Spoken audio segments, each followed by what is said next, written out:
salaam salaam Sénégal salaam le monde partout fi ngeen nekk ñoo ngi leen fay ñëw di leen nuyu di leen jaajëfal di leen wax dal leen ak jàmm ci seen sur Massène Diop on air le podcast sénégalais du football made in France tey yi nag ñu bëgg a def benn spécial Nicolas Jackson def benn focus sur la star de Chelsea et une star aussi en devenir pour l'équipe nationale du Sénégal.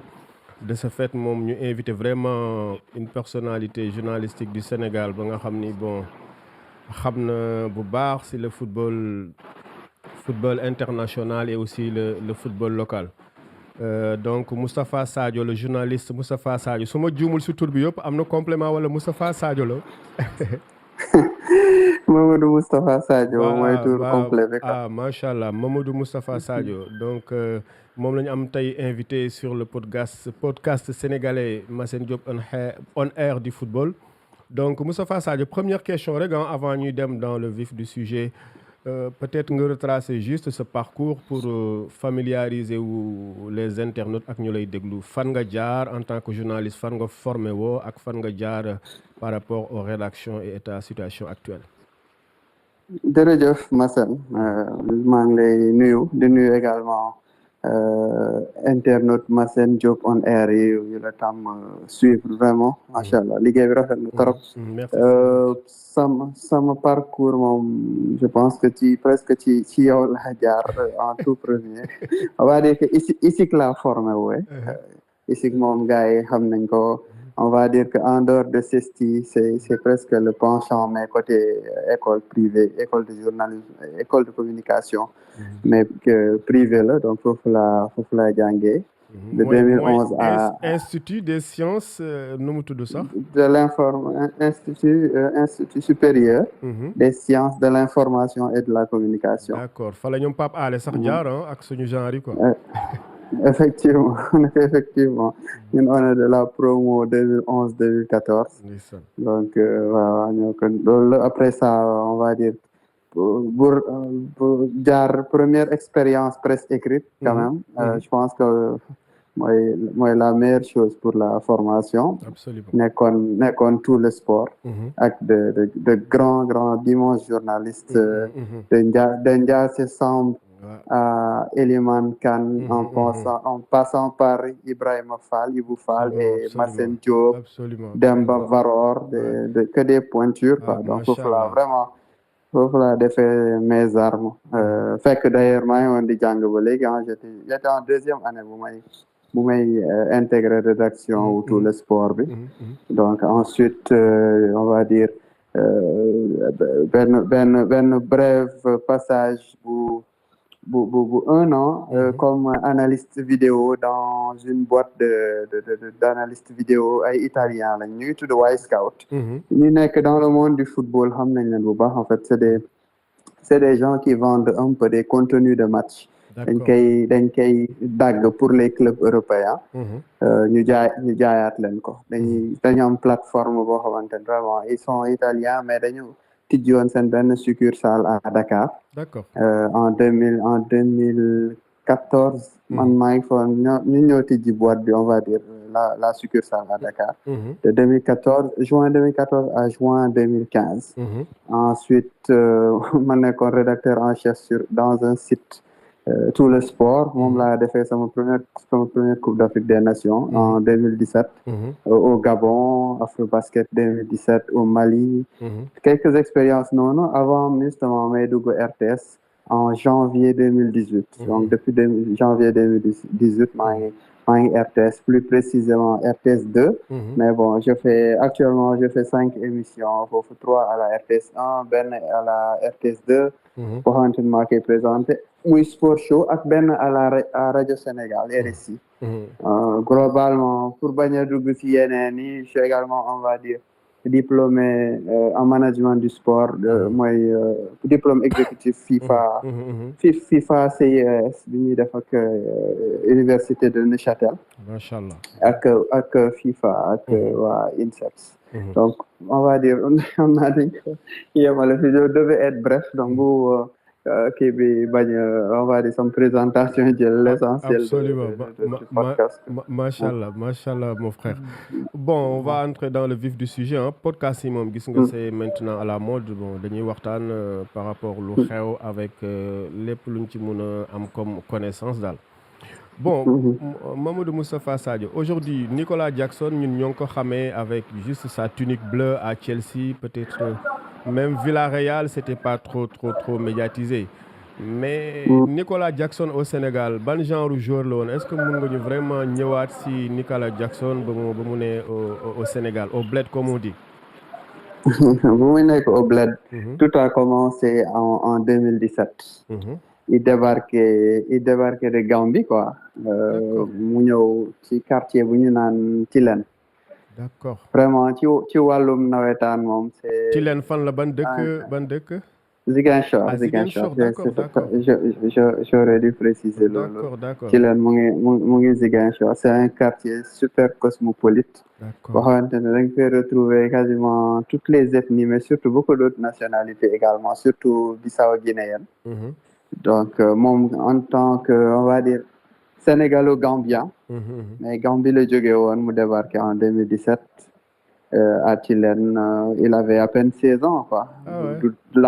olof bi leeruloon gars yi dañ ko daan tooñ noonu sax ci suy làkk wolof quoi gars dañ koy tooñ mais apparemment à l'époque vraiment loolu complexé wu ko woon quoi. D'accord. Pour dire la vérité.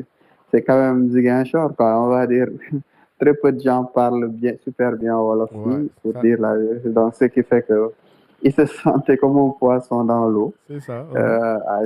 à Tilène nag mu intégré ASC koñ bi au début vraiment maa ngi fàttali que j'en parlais je faisais un portrait de lui pour wax on va dire son parcours pour Sport News Africa dans le média bu ma daan liggéeyal. D'accord. Donc moo interrogé woon quasiment tous ceux qui l'ont côtoyé à l'époque Safiatou Sagnan capitaine équipe nationale féminine. Elle est de Tilène aussi moo newoon coach adjoint ASC Tilène. moo daan wax mu ne vraiment c'était quelqu'un boo xamante boo ko gisee doo ko teg footballeur quoi. D'accord. muy door a yegg si tellement il était frêle ak yooyu noonu mais bon dégg naa premier match amical ak ASC Tilène moom daf ko toj alors que 15 minutes rek la joué gars yi nee nañ dañ ko bëggoon juste xool contre ASC Stella mu toj match boobu noonu complètement explosé et il a beaucoup gagné nag ak Tilène en 2017 gagné woon na on va dire kii mooy championnat régional nawetaan moom daf ko explosé fii à Ziguinchor mu gagné championnat régional phase régionale lañ koy woo. Phase régionale waaw. Phase régionale année bu si topp mu gagné phase départementale gagné waat encore def doublé bi année boobu noonu 2018. Gagné phase départementale phase régionale une fois de plus. Donc après ça foofu la ko benn collaborateur Diomansy Camara. bu nekk fii di scouter day scouter avant ñu ñëw solo Mamadou Moustapha Sadio li nga wax dafa am solo de xam nga instant bi Nicolas Jackson Chelsea lañ koy gis avec la tunique bleue Stamford Bridge avec vraiment ay mbir yu kawe quoi mais li nga wax c'est collector ça dit donc ça c'est Nicolas Jackson dans les navétanes mais ban genre joueur yan qualité la amoon ci navétane parce que c'est plus libre les matchs de navétane ban genre joueur la woon. C'était vraiment taillé pour lui quoi. xam naa su ma waxee surnom bi ko gars yi daan ooyee ASC Tilène dinañ xam ban genre joueur la Neymar lañ ko daan surnommé. Neymar ah bon Neymar la ko gars yi daan surnommé oui. En fait c'était plus un joueur bu daan jouer 10 à Tilène ak excentré gauche lui le droitier. D'accord. loolu mooy ñaari poste yu ma daan gën a occupé à Tilène.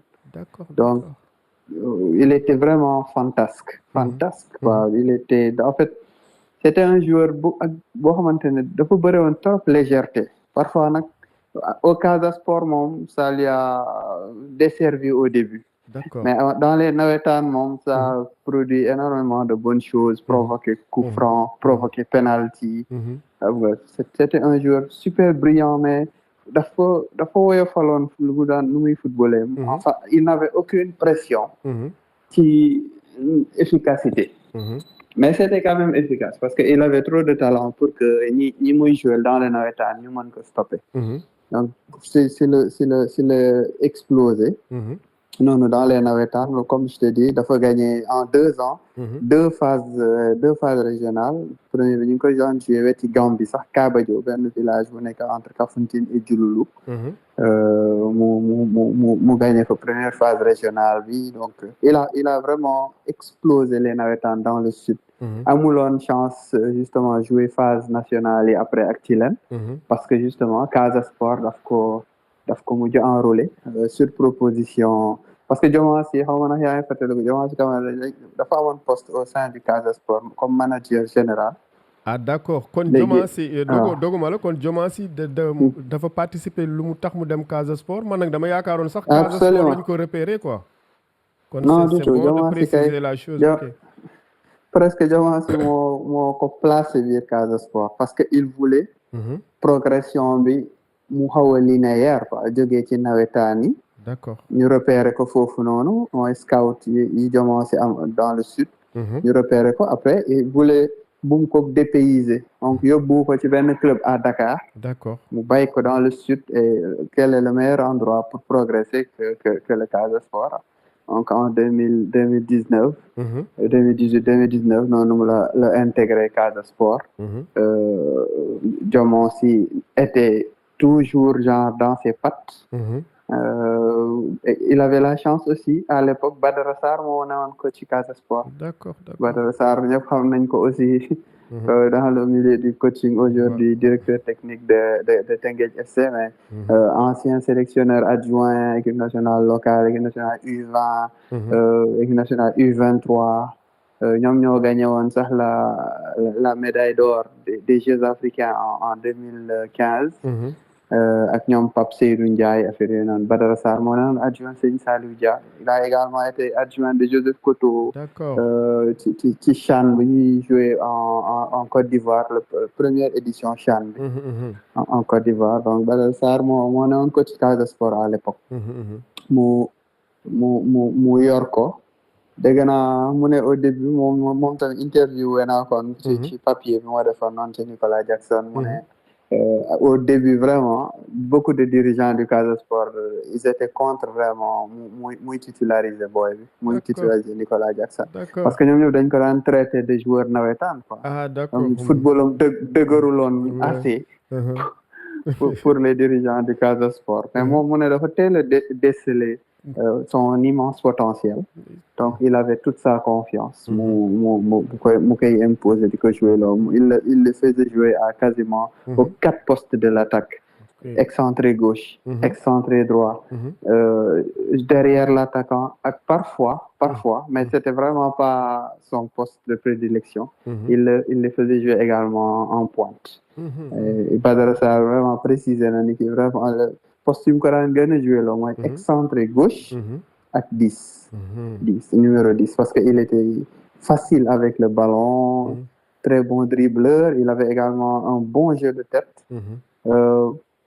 lu mu daan wax souvent mooy ni ki en fait ragaluloon jël des coups c'était quelqu'un boo xamante ne presque il ne protégeait pas forcément son ballon mais comme c'était un dribbleur fin donc il n'avait presque pas besoin maanaam bu defee dribble ba pare muy def raffut yooyu noonu pour se débarrasser du défenseur comme finesse am daf ko daan permettre vraiment bu pousser sa kanam rek yow dootoo jot bal bi quoi d'autant que macha allah tànk yi dafa xaw gudd tuuti tànk yi dafa gudd c'est ça en fait c'est un joueur qui mesure 1m86 macha allah mine de rien donc c'est comme ni nga ko waxee ci njoolaay bi yëpp souvent ci tànk yi la nekk donc ce qui fait que facilement boo leen di xëccoo ballon 50-50 moom ay triangle la yor ko et abon na booy bu tudd David Zale moo kooku ñoo nekkoon ASC Tilène ñoom ñoo daan ànd également aux entraînements au Casa Sport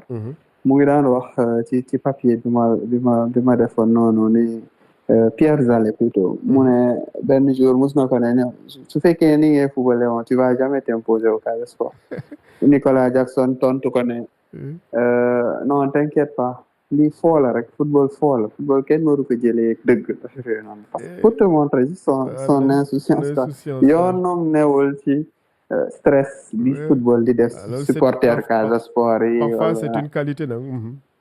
Absolument insouciance boobu moom à l'époque quand même moom c'était plutôt bien malheureusement pour supporter Casa Sport yi yàggul suffisamment au Casa Sport pour laisser on va dire une superbe impression en tant que joueur il n'a fait qu'une saison après ça mu dem si la dem Villarreal justement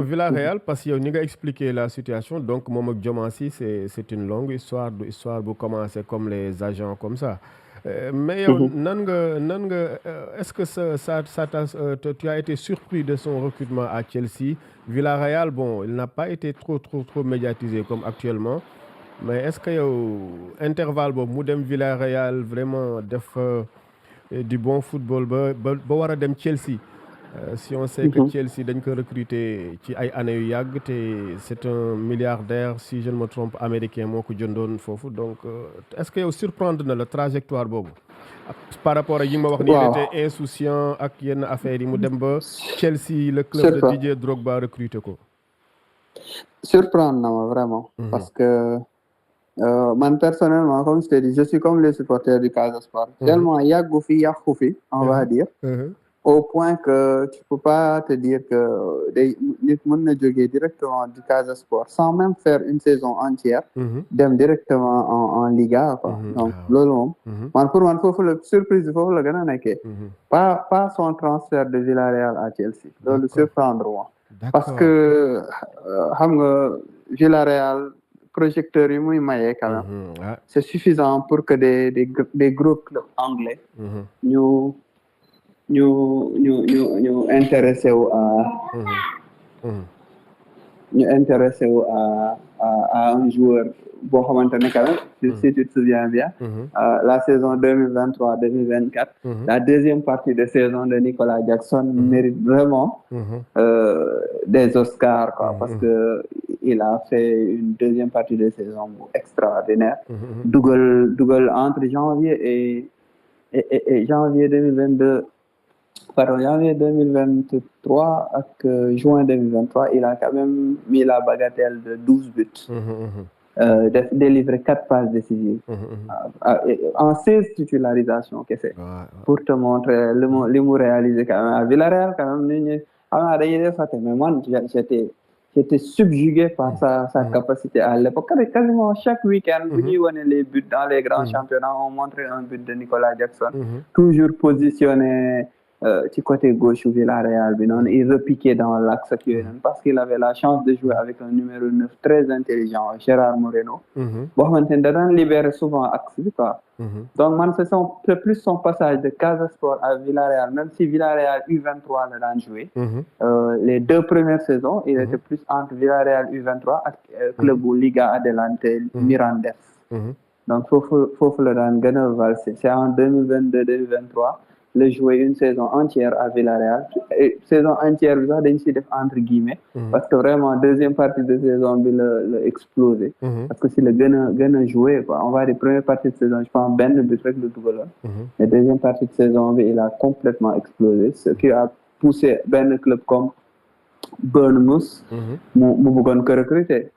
C'était un problème on va dire, blessure bu mu yóbbaale woon ci visite médicale moo poussé un peu cette réticence de Bournemouth. Absolument. moo tax mu des 6 mois supplémentaires parce que moom depuis janvier 2023 la waroon dem Bournemouth la waroon dem Angleterre.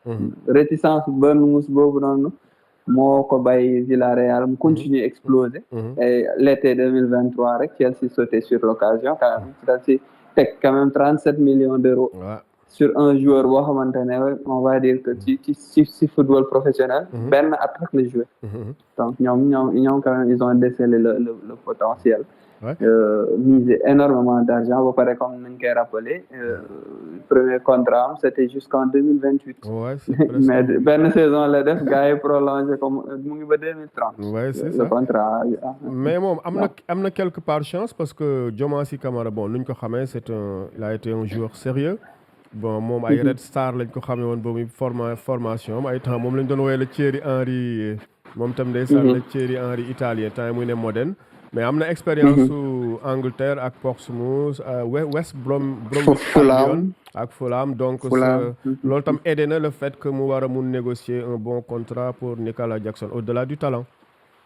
Absolument donc moom kay il a vu nan lañ koy waxee toutes les étoiles s'aligner parce que Diomansy bu muy ñëw Casa Sport comme manager général mooy Seydou Sané bu muy door a jël le club loolu déjà surprise la gis Diomansy waaw vraiment dans le sud du Sénégal. En fait man loolu moo si jaaxal parce que moom Red Star à Paris dem ba xam nga waaw jaaxaloon na ma tuuti quand même ba ma koy expliquer. C'est ça, c'est ce qui s'est passé. Donc, tu te dis que toutes les planètes étaient alignées quand même pour Nico Jackson. Voilà, que am tombé Diomansy repéré ko installé ko ci club boo xamante ne amoon na fa poste de directeur technique.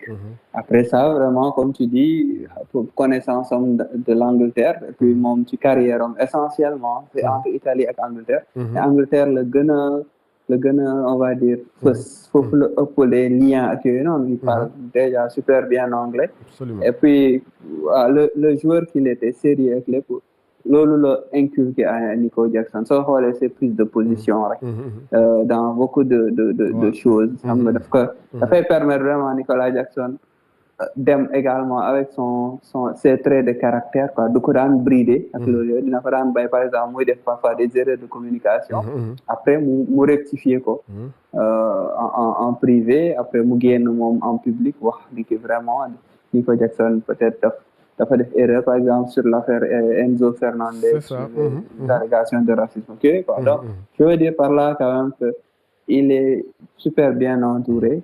Je pense qu'au-delà de Diomansy Kamara, il y a également d'autres membres de son staff yoo xamante ne dañ koy permettre ñu cadrer ko.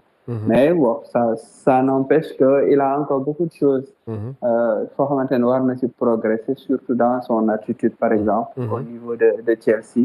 Gis nañu parfois il se met les supporters à dos parce qu'il répond à la provocation. Parce que même bu muy ne Villarreal ak ses débuts à Chelsea après c'est la ñuy mooy prochaine question bi da doon jël sax carton yu bari c'était bizarre par rapport ak nu mu doon jëlee carton yu bari quoi. Effectivement, pour un attaquant quand même bon protestation moo ko sonal la plupart du temps ak aussi il défendait beaucoup moom dafa généreux quoi Nico Jackson kenn du ko accusé de tricherie. Non parce que loolu ça revient sax am na ñu bare ñu ni bon les spécialistes anglais dañu ni Pochettino bon loolu moo tax mu bëggoon ko même première partie saison fekkee dugalul bi ñu ko yaakaare woon yëpp mais le fait que il est altruiste day dimbale équipe bi quoi mais loolu dañuy yóbbu sax ci deuxième question bi mooy maanaam mine de rien wax jee bare rek mais Nicolas Jackson c'est 23 buts en 53 matchs de Premier League c'est pas rien quoi. Il hérite du maillot de Drogba le numéro 15 wax ji bari na lépp mais moom il est discret nag mais mi ngi def lu muy def quoi nan nga analyser sa première saison Chelsea ba nga xam ni bon mi ngi dugaloon je pense 14 buts en 35 matchs comment yow nan nga vivre la première saison de Nico Jackson à Chelsea avec les Blues?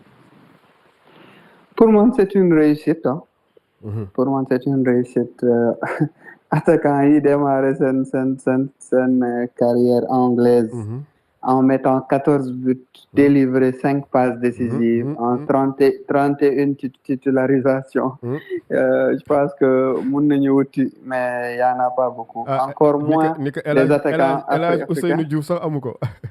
pour moom jegewu ko sax moom mu ne ko moom jegewu ko sax moom vraiment bu dee ay dribble ak ay carton ak yooyu noonu moom peut-être il a mis la barre très haut par contre en concerne des statistiques moom il a pas mis le tiers des buts de Nico Jackson lors de sa première saison à Liverpool. Absolument.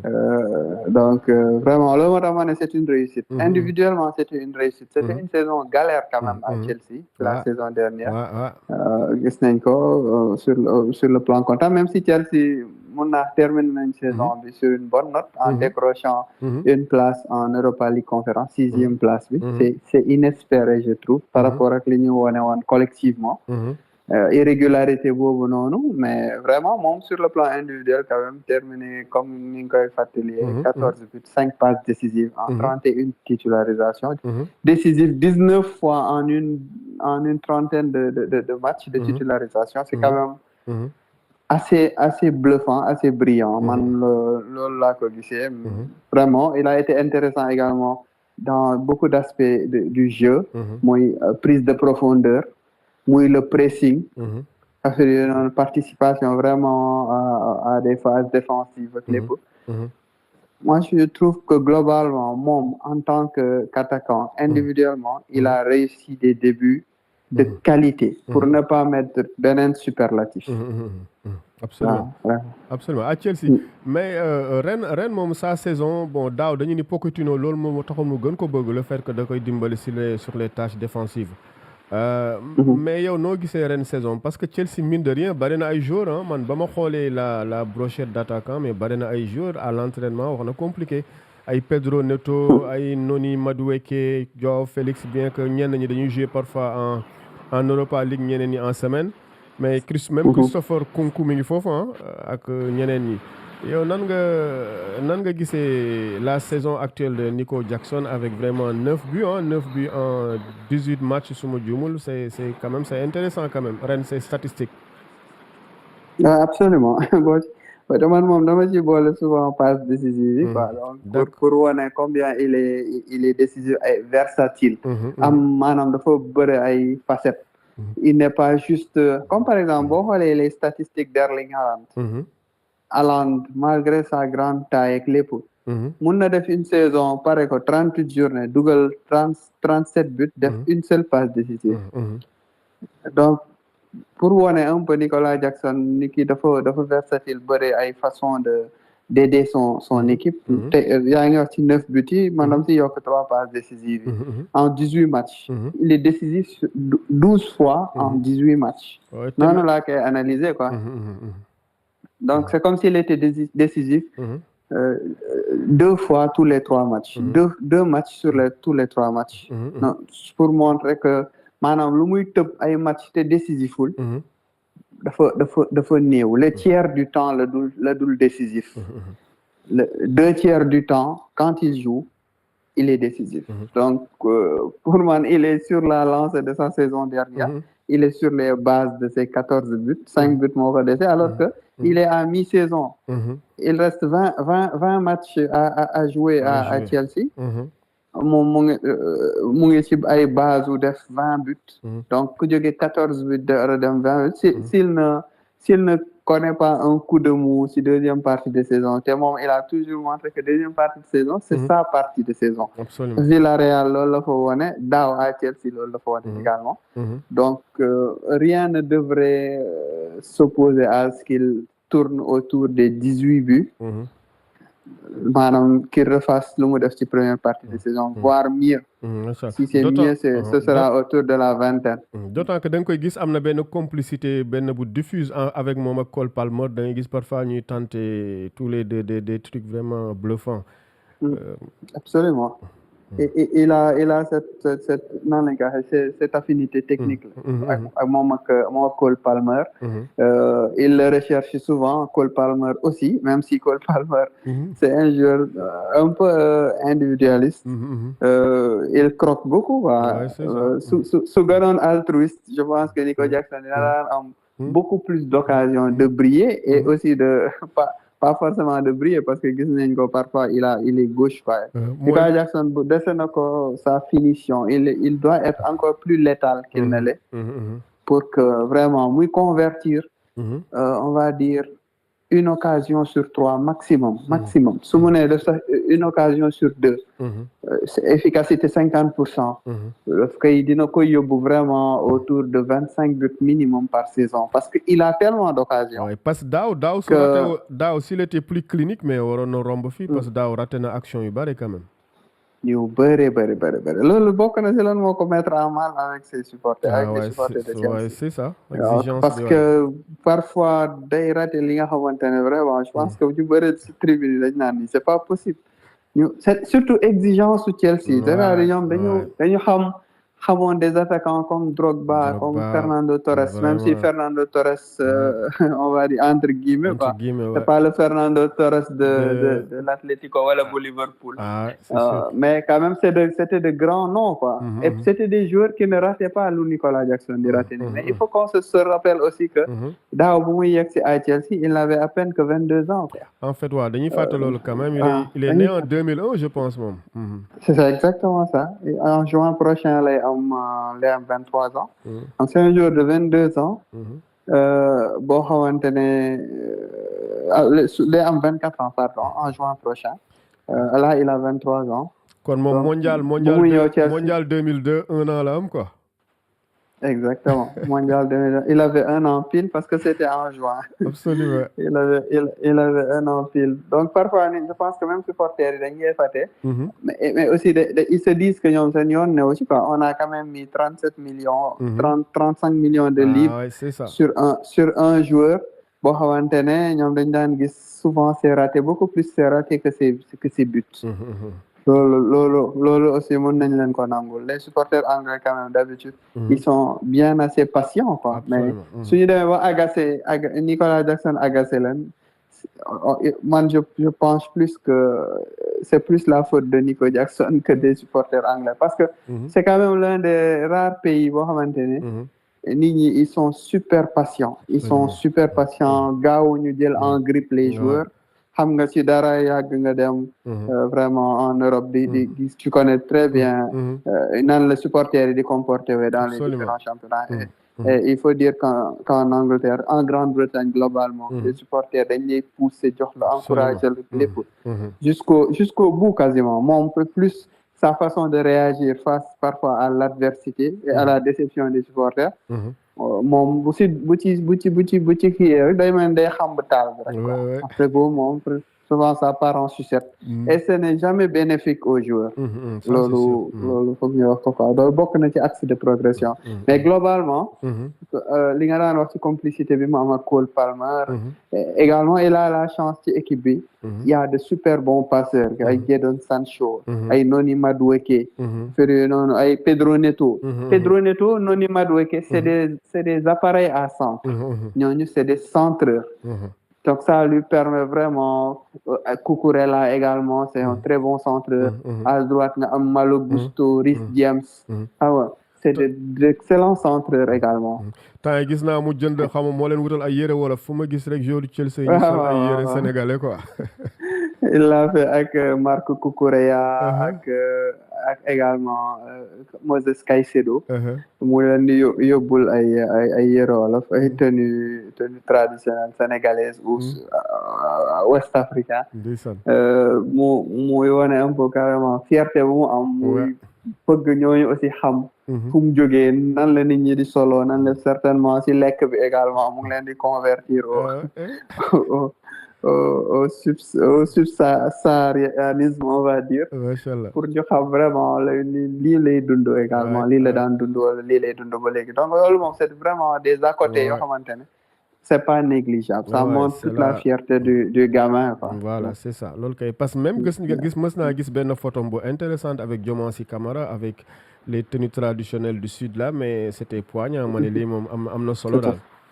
Mais quelqu'un qui fait beaucoup de giving back. C'est quelqu'un qui tous les étés. D'accord. day ñëw Ziguinchor. D'accord. Pour def des dons en denrées ci quartier Tilène bi yëpp. ñëw indil équipe Casa Sport bi ay matériel didactique complet, ay maillot, ay chasuble, ay piquet, ay plo, ay ballon, lépp vraiment may leen xaalis tout le temps. Kon xam na fu mu jógee waaw, vraiment loolu c'est une bonne chose. Il fait la même chose en Gambie. Vraiment. Côté boobu moom il est exemplaire, et c'est un peu également loo xamante ne Diomansy daf koy encourager si loolu, quoi. Je pense que da koy magnifier au point que moom day à chaque été day yokk lu mu defoon daaw. Vraiment peut-être que il devra penser à des projets plus structurants, comme ay écoles, comme ça, absolument. dont de nourriture et de matériel. C'est bien aussi, kenn du ko négliger, parce que tout le monde ne le fait pas. Ouais, c'est ça. Et voilà, peut-être que su bëggee am plus d'impact. Des choses viables, quoi. Des choses viables, loo xamante ne benn yoon nga koy def. Après loolu day law. Des générations dañuy profiter de certains édifices yoo xamante ne bâtir nga ko. Pour seen éducation, pour seen santé ak lépp quoi. Mais bon, je pense que day door aussi, comme on dit. Il vient de toucher un gros contrat. C'était juste la saison dernière, donc on va lui laisser le temps de s'organiser, peut-être mettre en place ay fondation. Mais daal lu ñu jot a gis ci 1 an et demi yu mu def nii Chelsea. Il fait beaucoup de giving back. Et avant même muy dem Chelsea mu ngi daan def la même chose. À Casa Sport ak également ak son quartier Tilène. Ah machallah. Loolu ça c'est une bonne transition pour ñu wax ci équipe nationale, parce que yaa ngi wax léegi exaspération wu supporter de Chelsea, bien que les Anglais, le Royaume-Uni en général ñoom ak seen joueurs yi dañuy nekk presque même ni dañ leen di bëgg tellement suñ la critiquer rek am na lu xew daal. Mais comme ni Nico Jackson mu nekk Chelsea, bon Sadio Mané mi ngi fale en Arabie Saoudite, les stars déclinantes boobu léegi gis nañ ni Nicolas Jackson c'est une star entre guillemets anonyme au Sénégal. Qu'est-ce qui se passe quoi? Yow nan nga analyser vraiment ses débuts en équipe nationale? Qu'est-ce qui se passe? Nu muy rayonner actuellement du loolu la ñuy gis Sénégal quoi. Absolument, loolu moom ñun ay journalistes lañu te comme on dit les faits sont là, les faits sont sacrés. Il faut dire 19 sélections, benn but, et c'est après sa 17e sélection les deux redugal son premier but en équipe nationale. On va dire qu'il y a de quoi s'interroger sur son efficacité. Surtout moom il a la chance quand même, vraiment dañ ko daan may chance quand même en équipe nationale. Même Aliou Cissé luñ ko critiquer quand même dem na benn instant, surtout sur l'année 2024, avant de se faire limoger entre guillemets de la sélection. Nicolas Jackson moo nekkoon vraiment son titulaire après la CAN en tout cas, parce que pendant la CAN il était remplaçant. Loolu gis nañ ko. waaw mais est-ce que loolu joué aussi parce que Nico Jackson dimension bu mu ne woon, est-ce que c'est déjà lu mu nekkoon en club rek waru ko woon permettre mu doon un titulaire à part entière? Est-ce qu'il a été bien géré quoi? Parce que tu parles d'après CAN, mais parce que am na ñenn ñu yaakaar ne peut-être Aliou Cissé mayu ko lu mu ko waroon may quoi ba mu war a mun nekk une star, bien que bon xam nga Sadio Mané mi ngi fi aussi quoi, c'est la grande star aussi. Peut-être pas ci poste, peut-être pas ci titularisation, du foofu lañ ko war a xoolee. Aliou Cissé peut-être ci utilisation Nicolas Jackson la faillir. D'accord. Mais pas sur le fait qu'il soit titulaire ou pas. Quand même, en janvier, c'est ça. Janvier 2024, la woon CAN. Si on se souvient bien, la première partie de saison de Nicolas Jackson n'était pas mal, mais elle n'était pas au point que mu waroon nekk un titulaire devant Boulaye Dia, qui était efficace avec l'équipe nationale du Sénégal. Je pense que ça coulé de source que Boulaye, en janvier 2024, était le titulaire en puissance de l'équipe nationale du Sénégal. Nico Jackson, je pense que c'est une star parce qu'il joue à Chelsea. À l'époque, je pense qu'aucun joueur ne jouait dans un club plus huppé. Comme yaa ngi koy fàttali, Sadio Mané mu ngi Al Nassr, ñoom Koulibaly ñu ngi Al Hilal, ñoom Edouard Mendy ñu ngi Al Ahly, Gana Gueye Everton, di végéter dans le ventre mou, wala plutôt dans le bas du classement anglais. Donc globalement Nico Jackson moo nekkoon la star, peut-être ak Pape Matar Sarr du côté de Tottenham, mais même Pape Matar Sarr période boobu noonu il avait perdu sa place du côté de Tottenham. Donc en gros on va dire que Nico Jackson, sur le fait de jouer dans un club prestigieux, c'était le joueur le plus huppé bi ñu amoon en sélection, mais 6 mois rek la defoon à Chelsea. Et il était déjà super critiqué à l'époque, parfois sax on disait que Armando Broja moo waroon nekk titulaire ci kanam moom à Chelsea. Il ratait beaucoup d'occasions. Oui, parce que dañu wax temps boobu sax ni Pochettino il a été un peu indulgent, le fait que mu koy dimbale ci les tâches défensives rek. Tout à fait, absolument. Donc loolu noonu rek waroon na mën a justifier que mu bañoon nekk quand même titulaire à la CAN quoi. mënoon na peut-être jouer le 3e et dernier match comme titulaire par exemple.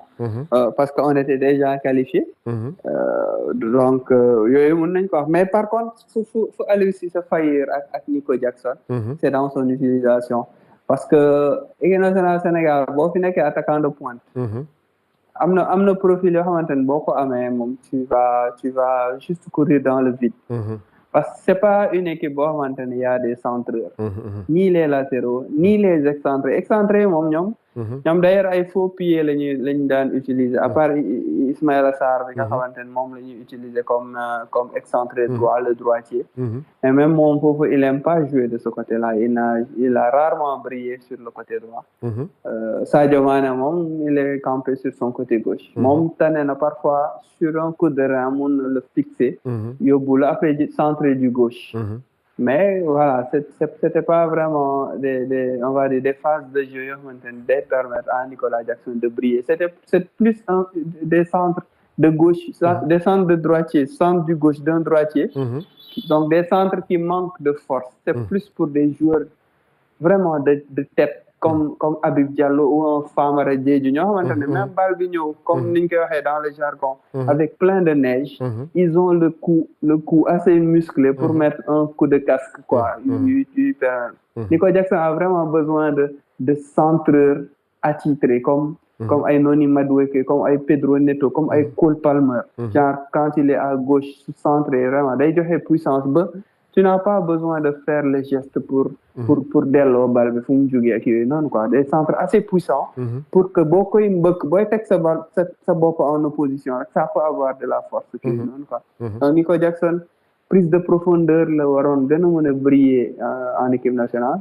mais rarement nga daan gis également du jeu ci axial boo xamante ne il arrivait à prendre la profondeur et il était servi dans les meilleures conditions. Mais il faut dire aussi, pour terminer, que Momit, il n'a jamais vraiment pris sa chance en équipe nationale. Sous Aliou Cissé, comme sous Pape Thiaw, même si sous Pape Thiaw, le double son premier but, je pense que c'était au mois d'octobre.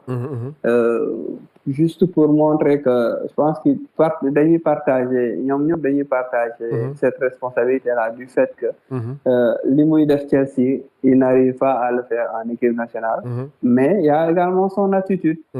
Moom quand il est pris en grippe au lieu mu def profil bas get your head down ba pare nga liggéey non moom il préfère tontu invectiver delloo maanaam insulte yi muy recevoir ak yooyu noonu c'est pas la bonne attitude quoi man ni ko def pour man caractère am quoi c'est ça le seul axe de progression bu mu am caractère am la maanaam caractère am ko ci terrain bi mais yow supporters yi tu n'es jamais gagnant c'est des gens yoo xamante ne dañu versatile lu leen neex la ñuy wax tu n'as même pas besoin de tontu et puis supporters yi sooy dugal rek da ngay jubóog ñoom wax ji yëpp mooy sooy dugal moom nekk seen xarit moom mooy versatilité ba mooy wax noonu rek c'est-à-dire tey mën nañ la invectiver ba nga tooy xep suba ñu yëkkati la ba ci kaw c'est ça donc xam nga ni que ñoom soo bëggee wax ak ñoom tu parles ak ñoom que sur le terrain. sa production lañuy mës naa di waxtaan ak Ndiassé Samb notre ami commun le journaliste qui a RFI qui est passé à France Football et à l'équipe mu ni ma même Didier Drogba au ses débuts à Marseille dañ ko yuuxoo c'est ça exactement on se souvient de ça ça veut tout dire Didier Drogba pourtant benn saison rek la def à Marseille donc tu t'imagines au ses débuts dañ ko daan yuuxu dem nañ ba finale Europa League ak Marseille pour montrer que nan la changer tendance bi même Nico Jackson il est en train de réussir ça mais seulement avec ses statistiques na bay di ci boole ay mooy bindom sur Twitter yooyu noonu di tontu ay supporters yooyu noonu il a vraiment pas besoin de communiquer de la sorte quoi foofu noonu je pense que ñoom Jokalante war nañ ko jàppale un peu plus dans sa communication mu am plus de tenue buñ ko brider tere ko mu nekk lui-même mais nañ ko wax aussi fan la war a axer plus sa communication ak foo xamante ne ça ne mérite pas muy tontuwante foofu noonu il faut être au-dessus de la mêlée quoi c'est ça et puis loolu li nga wax la du régler dara man je me rappelle El Hadj Diouf mës na temps yi mu tëflee le supporter là Dominique Chiavon du Celtic Glasgow mais après réglé wul dara après dañ ko wax na ko invité parce que xam nga fii c'est les supporters après du régler dara quoi tu montres le caractère mais par rapport à ta carrière du la apporter dara maintenant nag ñu bari dinañ fier ni bon tu es un Sénégalais qui assume vraiment sa personnalité. Mais c'est un bon conseil. Avec Diomansy Kamara, il est bien entouré. Normalement, il est bien entouré. Donc, Diomansy xam na Angleterre bu baax. xam na ni parfois gars yi dañuy ñëw foofu man di naan seen bière ba ñu ne tap di la wax lu la neex. C'est ça. Donc, yow si tu es sobre, tu peux pas agir comme si tu avais 10 grammes d'alcool dans le sang. Ah, ça, c'est sûr. Tu dois agir comme, même si adrénaline, parfois, c'est peut-être pire que l'alcool.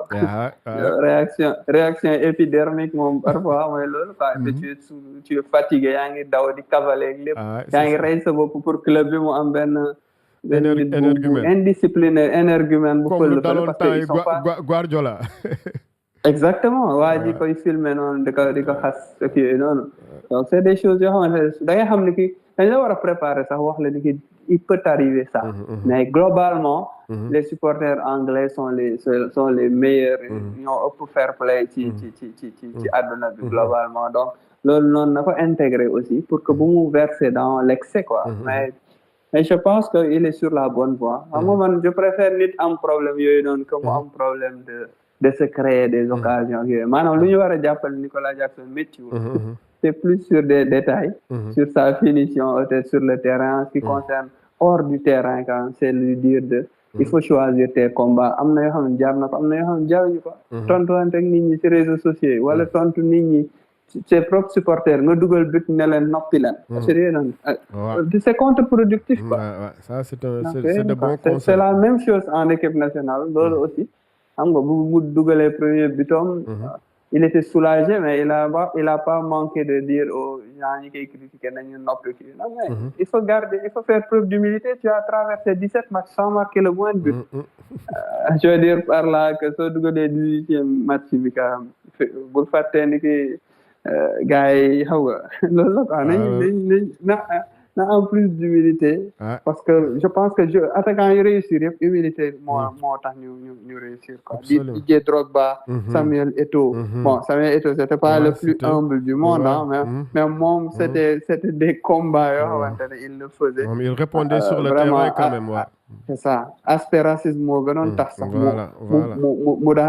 mu amoon caractère boobu di tontu Guardiola par exemple di tontu des joueurs yi ko daan piqué parce que le vestiaire catalan aussi dafa xaw doy waar même Emmanuel Petit mos naa ko dégg muy wax ay affaires yu doy waar parfois comme Zlatan Ibrahimovic tu as besoin de soo amul tuuti caractère day compliqué quoi c'est exactement ça donc c'était pas vraiment dans le même cas que Nico Jackson mais comme je te dis pour man lu yomb corriger la mais du nga am attaquant boo xamante ne day jouer du am occasion benn man supporter Manchester benn Joshua Zirkzee ban Manchester bu mag bi quand même c'est toujours soo ne Manchester moom tamit ba léegi jusqu'ici donte ñooy gën a gagné waaw mais nag le soo ne Manchester kese xam nga gars yi loolu la ñuy wax mais le premier club de Manchester c'est Manchester City mais gars yi ñoom toujours bon xam naa rek ak histoire bi quoi xam nga histoire bi la quoi moo xam nga pour supporter Manchester City moom ñoom chaque fois bu ñuy tudd seen club dañuy boole City wala ñuy wax City kese sax mais Manchester kese c'est les rouges ñoo tax ñu xam ville bi quoi wax dëgg yàlla non pour dire que benn attaquant comme Joshua Zirkzee boo xamante ne kooku luñ ko war a jàppale dafa bëri maanaam si jeu bi ak yooyu noonu mooy attaquant boo xamante ne day pour se créer des occasions c'est tellement difficile que mais Nico Jackson nekkul dans ce cas-là quoi c'est quelqu'un qui s'offre des occasions tout seul qui arrive à être bien servi également donc c'est juste sa finition il faut qu'il soit froid il faut que mu zénitude bi mu amoon ci dribble yi bu muy nekk ci leen ak Casa Sport boobu la war a am saa yu ko joxee ballon en retrait dafa war a mel ni kuy passe camp bi warul mën a on va dire être gagné par nu mu tuddati stress xam nga attaquant lu mu gën a bañ mooy occasion bu yomb bu nuroo lu yomb attaquant loolu la gën a bañ il préfère vraiment am benn occasion hors 18 mu enveloppé bal bu ko raté kenn du ko wax dara mais retrait sur la ligne nga teg sa tànk bal bi di jéggi loolu stress moo koy indi parce que tu te dis bii moom vraiment j'ai pas le droit de le rater et j'ai pas le droit moom saa yoo ko waxee ci football rek c'est que tu risques d'en faire un peu trop donc yooyu la quoi il faut être zen di comme gars yi nañ ko waxee di passe camp yi quoi absolument question bi de c'était hybride dañuy def équipe nationale dugg c'est normal quoi c'est les clubs et la sélection mais justement bon ñu bare dañ doon wax nag ni Aliou Cissé il a été toujours un meneur d'hommes man je me rappelle mos naa bind ci moom temps mu ne Walfadjri Wal Sport bindoon naa moom ak Salif Diao à l'époque benn papier c'est-à-dire Salif Diao Aliou Cissé monsieur personnalité donc personnalité da ko mos am soo gisee bu mu yoree équipe nationale yëpp kenn yabu ko quoi mais nag dafa amoon des insuffisances tactiques quoi peut-être si loolu mais avec Pape Thiaw gis nañ ni bon am na ñu wax ni nu mu traité Habib Diarra si dernier match yi gis nañ ni benn genre science infuse bu tuuti bu mu yor quoi nan nga yaakaar ni Nicolas Jackson nañ ko war mun a bon xam nga journaliste yëpp ay coach lañ nan lañ ko mun a utiliser vraiment pour de manière optimale pour mu mun a nekk la parce que c'est la prochaine star bon suñu gisee club yi daal parce qu'il joue à Chelsea quand même nan nga yaakaar avec les éliminatoires le mondial ak CAN bi lépp luy ñëw nan la war mouvoir dans le secteur offensif des Lions. Moi, je pense que c'est sur 3 axes le Pape Thiaw mën a relancer Nico Jackson en équipe nationale. Premier axe bi mooy vraiment faire jouer la concurrence. Comme Pape Thiaw nu mu ko nekkee di def nii au milieu de terrain.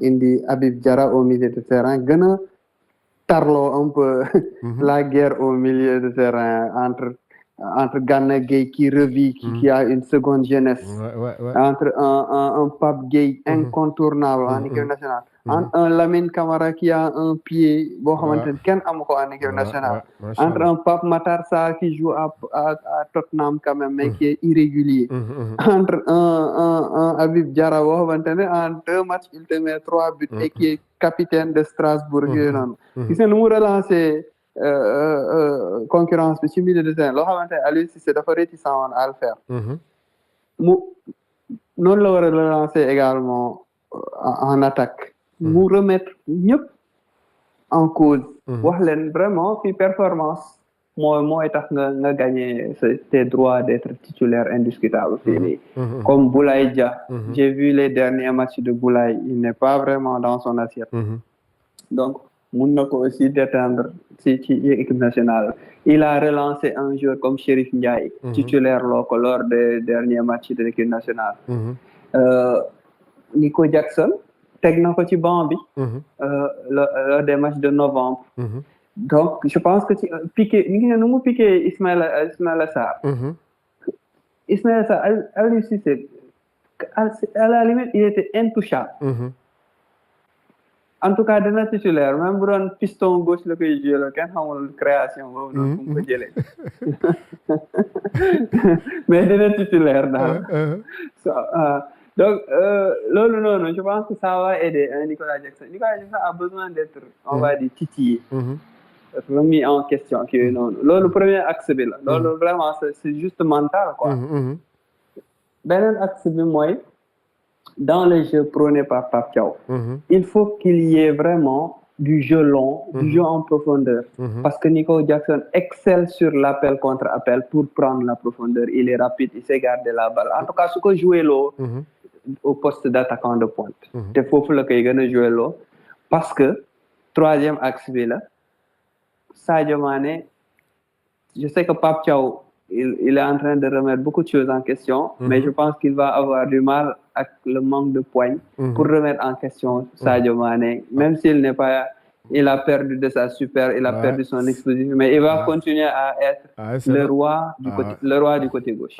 c'est logique te su foofu noonu pour man c'est un des endroits où Nico Jackson excelle le mieux Villarreal Nico Jackson bi mu koy toj c'était sur ce côté gauche là partir de ce côté gauche pour piquer dans l'axe parce que c'est un endroit boo xamante ne il a une vue assez panoramique boo xamante ne dina gis un peu le positionnement des défenseurs adverses et quand le ballon est à droite lui est placé complètement côté gauche il sait comment accélérer, attaquer l'espace sans se mettre en position de jeu pour une passe qui vient de la droite, que ce soit d'un latéral, que ce soit de l'ailier droit ou d'un des milieux de terrain. Un Lamine Camara, par exemple, s'il était positionné dans un 4-1-4-1 ou dans un 4-3-3, mon que genre relayeur droit, il est capable de donner un ballon justement pour un joueur qui part du côté gauche, côté opposé, pour piquer dans l'axe. Donc, c'est animation offensive, du Pape Thiaw di def.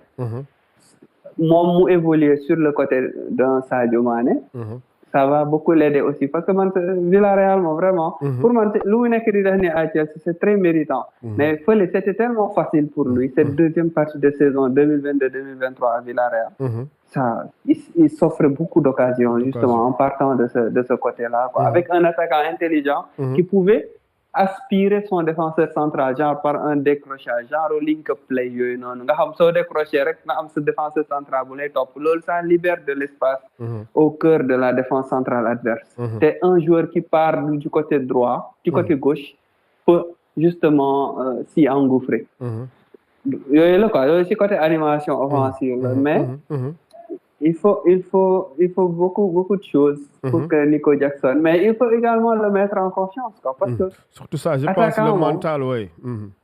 Ouais, c'est ça. Gis nga Pochettino nu mu insister ci moom. Enzo Maresca nekk di insister ci moom. Il faut aussi qu'il ait la chance qu'un Pape Thiaw par exemple se dise man Nico Jackson mooy sama numéro 1 d'emblée. Parce que il a le droit de faire des choix. De dire Nico Jackson mooy sama numéro 1 Boulaye Dia mooy sama numéro 2 Habib Diallo mooy sama numéro 3 par exemple mu hiérarchiser ko. Et dans ce cas-là Nico Jackson bu ko xamee je sais qu'il va soit prendre sa chance soit la pression va être sur Pape Thiaw bañ ko obligé mu changer de fusil d'épaule par exemple pour relancer un joueur boo xamante ne il a été plutôt fiable quand il est sur le terrain même si blessure yaa ngi koy bëgg a rey chaque fois bu ñëwee équipe nationale ces derniers temps day gaañu ba gars yi naan est-ce que am na maam au Sénégal comme disent les gars Badiane c'est ça Badiane exactement luñ doon wax Lamine Sakho la bu muy ñëw Sénégal quand il venait de Lens exactement de ñu ko daan wax aussi à Mbaye Niang muy fekk téere sur son lit à la CAN 2019 donc c'est des réalités un peu yoo xamante ne dañ koy intégrer aussi quoi waaw exact loolu la quoi donc yooyu noonu je pense globalement yooyu ñoo koy mën a permettre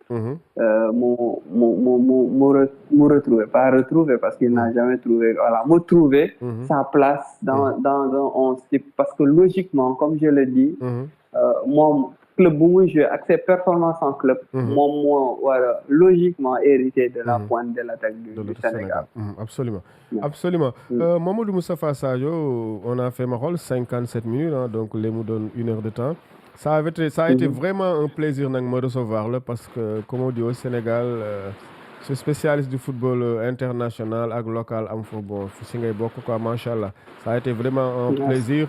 Je fais dédicace suñu lu mu tudd à l'ISIG là c'était la DIC lan lu mu tudd DIC man DIC 10 la yow je pense que chiffre yu gën a bàyyi la voilà c'est ça ñoo ngi leen di man DIC 10 la woon voilà spécial dédicace à toutes les DIC à tous les DIC bon yu newoon ISIG mais ça a été un plaisir xanaa ma bàyyi la rek nga tàggatoo ça a été vraiment un plaisir de faire ce podcast avec toi. Grand man maa lay remercier vraiment ci kóolute bi parce que si sa podcast bi quand même yàgg naa gis ay kàngam ngay recevoir boo ma ci boolee damay sentir flatté mais di garder humilité parce que xam naa baax combien j'ai appris à tes côtés aux côtés de plusieurs personnalités justement de la presse yi nga tàmm invité ci Massène Diop on air di la remercier vraiment ci confiance bi di la souhaiter vraiment bonne chance vraiment di la encourager ngay wëyal rendez-vous bi parce que parfois boo leen ko deful moom malheureusement gars yi ñeneen def ko mais d'une autre façon boo xamante ne du ñu am qualité bi ngay def nii ci kii bi ak sujet yi ngay choisir aussi sujet yi nga xamante ne day ça intéresse tellement